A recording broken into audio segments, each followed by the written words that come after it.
Well, welcome to Tech Talks. I'm Grant Johnsen, and today we are super excited to have Rodney Byl with us. Rodney is the CEO of Buildable Approvals, which is a building certification company. And today we are talking all things building certification. So welcome to the show, Rod. Thanks, Grant. It's great to join you here.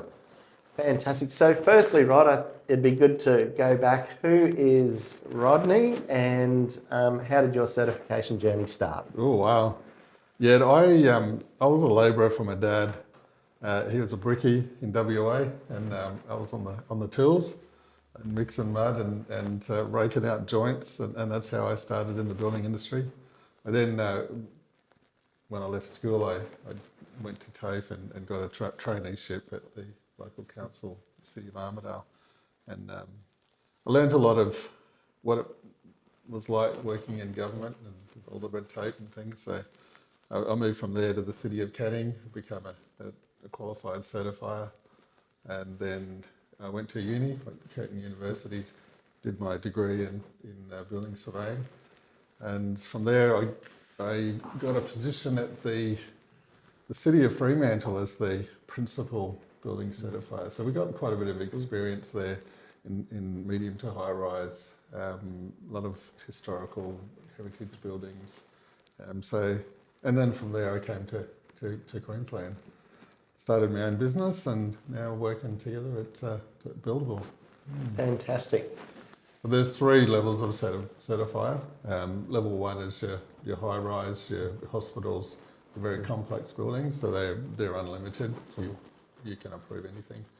Level two is like your factories under 2,000 square metres and 3 stories, and your houses and your sheds. And level 3 is just your houses and sheds.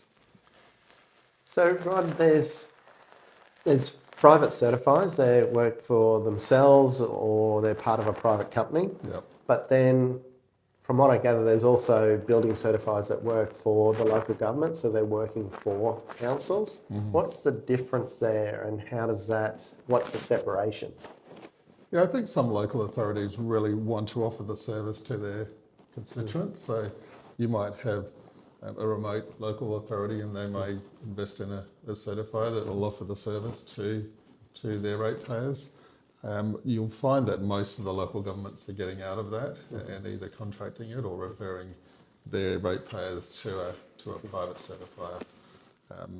There are some local governments that would have a certifier when they're doing their regulatory role, so they'll be probably working with their enforcement officer and making sure that any of the follow-up compliance issues are dealt with in a proper manner.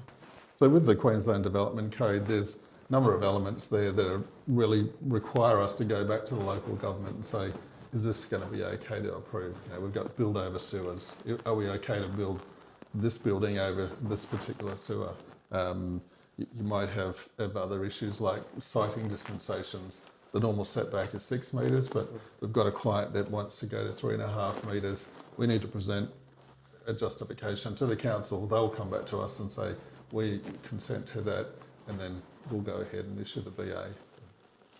So if you just want to touch on, there are certain levels of government. We've got federal, state and local.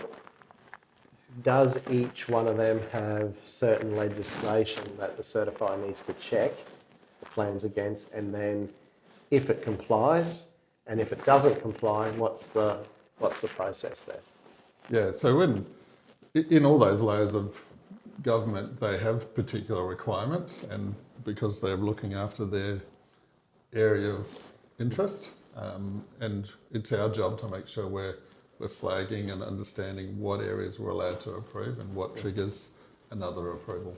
And that becomes difficult for our clients because they just want to get on and build, and having to go through some of these layers of bureaucracy can be a bit tedious, but that's where we try to streamline it as much as we can. I think certifiers ultimately need to be risk assessors and identify what causes something to be a risk and what's easy for us to approve. like I said before, there's that saying of, has the building got council approval? Council still issue approvals, but they're more development approvals, not building approvals.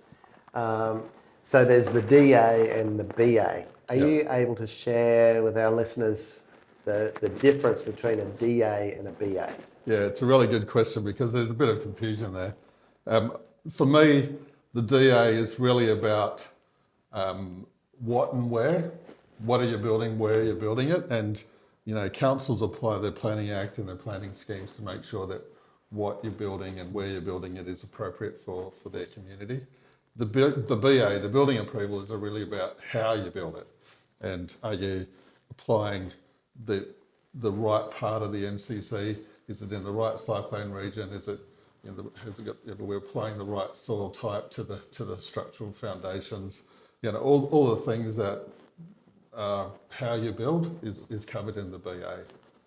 Yeah, so just to share, the NCC is the National Construction Code, and that's all about health and safety of buildings, and that's something that more the certifiers look at, whereas through the planning application, it's more the location, use, size, shape for that zoning. And it really starts to drill down because the where and where you're building and how you're building it, the Australian standards gives us some really detailed information about how you build, and that's all covered in your BA. And councils, because each council's totally different, like for example, Brisbane City Council, they really want to protect their old Queenslander homes compared to somewhere like Moreton Bay that has not a lot of old Queenslander homes, but more new buildings. So that's where the councils are completely different and the planning schemes are different. But the National Construction Code that the certifiers look at is the same in every council. It's a national code. Yep, that's right. And the health and safety of humans is equal across Australia, and the NCC is designed to cater for that. It's really good. So can the certifier issue the development permit or the building approval without the DA? Oh, that's a good question. Because there is some town planning schemes that give us some criteria to apply. If it meets these criteria, then we can issue the BA without it becoming a code accessible application or an impact accessible application. And we would normally do that assessment up front and alert the client to that. They would go back to their town planning consultant and get some guidance or go straight to the council. But unless it complies with the Queensland Development Code, we're needing to wait for the DA. Great. So Rod, once the building approval's issued, that means officially the builder can start work. Yep. How does the next stage work of the certification process with inspections, for example? How do the builders know what type of inspections and who does those inspections? So the legislation outlines what are the mandatory inspections. So again, that's set by the state government. We need to make sure that we apply those rules to the development or the building approval. Once we've done the assessment, issued the BA, we will list the number of inspections, the type of inspections, and who can carry them out. And oftentimes our team will do the inspection, but sometimes we'll rely on a cadastral surveyor, or we might rely on a structural engineer or someone else. Those will be done through the stages of construction, and the builder will contact us, and we'll, normally they give us 24 hours, and we'll be out there to do our inspections. So. And from the final inspection point of view, can anyone, like a competent person, do that, or does it have to be the certifier? Yeah, again, the state government specifies exactly who can be a competent person or who we can rely on as competent. The state government in Queensland requires us to do the footing inspection unless we've got a cadastral surveyor and a structural engineer. And the final inspection needs to be done by the licensed certifier. So, yeah, there's a lot of complexity in that, but we need to make sure that we're managing that to make sure that our clients are covered and the buildings are safe and healthy. Great. So Rod, it seems like the certification process can be quite complex from the outside, and no doubt if it's not done well, it can bring frustration to clients who, like you said before, they just want to build, they just want to get started. Yep. But what are the actual processes? Like, how does the approval stage work? We know that there's a building approval and usually an inspection stage, but are you able to break it down on, for our listeners, of what the actual certification process looks like from start to finish in a simple kind of way? Yeah, one of the things we say at Buildable, let's simplify complex. And yes, the legislation is detailed and there's a lot to it, but it's our job to pull out what's most important and go through and identify. So generally, there's two ways that we make sure something complies. You've got the initial stage of the design compliance. We're going through comprehensive checklists, making sure that we're not missing out anything in the design. And oftentimes certifiers have a broad spectrum. They need to have a broad spectrum of competence. But it's a lot. I mean, you're dealing with energy efficiency, fire safety. You're dealing with all sorts of coastal corrosion environments. So there's a lot to cover. So often certifiers will rely on competent persons. So we may say, look, we'll accept a certificate from a competent person because we believe them to be confident in that field, and we'd issue the approval based on that. And likewise for the inspection or the construction side of it. If they've certified that they've inspected and that design or that construction complies, we'll rely on that. And that's an important part of us deciding whether something complies. It's making sure we're relying on the right consultants, the right professionals, the right experts. Can you give us an example of a competent person? Yeah, like I think structural engineers are competent persons that we would look at their credentials and deem them competent. We might find someone that's an expert in passive fire separation. Again, if they're licensed with the QVCC or have a particular experience, we would review their resume, review their CV, and go, hey, we believe them to be competent in these particular areas, and then deem them they'll go on to our register of competent persons.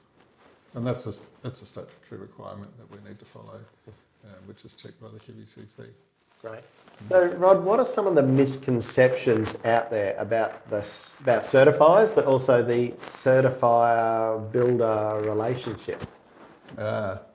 Look, certifiers need to strike a fine balance. In the old days when they worked for the council, they had the public interest hat on and probably only that hat on.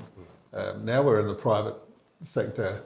We need to keep the client interests in mind as well. So we're balancing that. We can't have just client interests because we get pressured into approving things that might not be in the public interest, and vice versa. So I think it's a model that balances that, and the QVCC makes sure that private certifiers are also making their decisions aligned with what the public expect.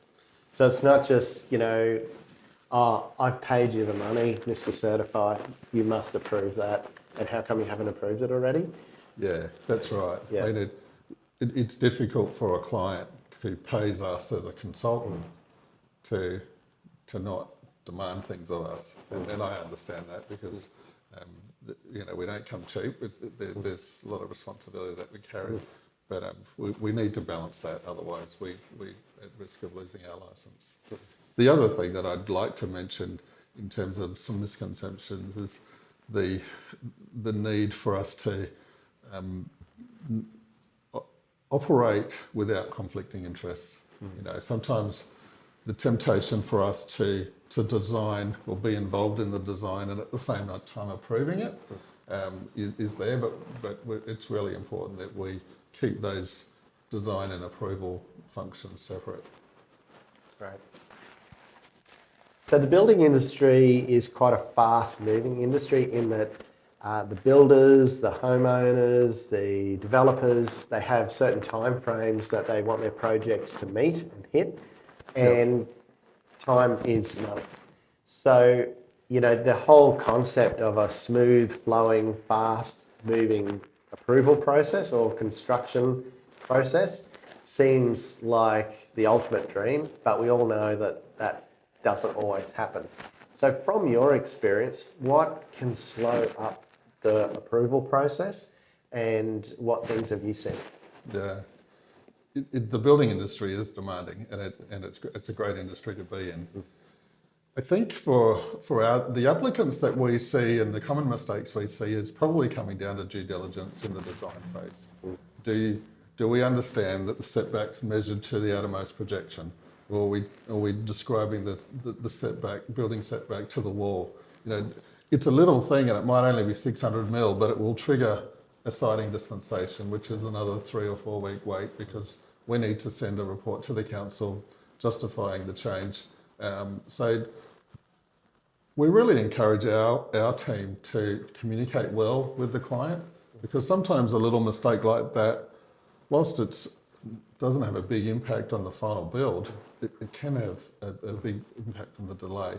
So we would normally, you know, send a quote for a siting dispensation, or just get on the blower and say, hey, did you actually intend for this design to be at 6 metres measured to the wall, or can we move it back? And if we can move it back, we've just saved ourselves 3 weeks in the approval phase. Yeah, I'd like to talk more about our fundamentals. We really are about leveraging our power for the benefit of others. And I think that happens in good relationships universally. You know, whenever we have power over, I'm the boss, I'll tell you what to do, or I'm the inspector, you need to do this, and you become a jerk on site, and you're actually not a helpful human in the process of building certification. So it's really important that we adopt the mentality of how can I serve you? How can I help you build a better product? How can I instruct, train, and build my client's business in effect, so that they build a better product? And I think that's how we become better certifiers, and I'd love to see the influence that we have across Queensland and hopefully the rest of Australia in influencing the building industry in a way that we get a better product for our community. I think that's really good. Yeah. I really love that. So thank you, Rod, for coming on Tech Talks and sharing your insights, a little bit about you, a little bit about the company, about your why, and where you see the certification and building industry going in the future. What I loved about this was your passion for people, your passion for education and learning, and also relationships. So if any of our listeners have a project coming up and want to seek assistance from Buildable Approvals, make sure you reach out to Rod and the team. And also thank you for listening to Tech Talks. There you go.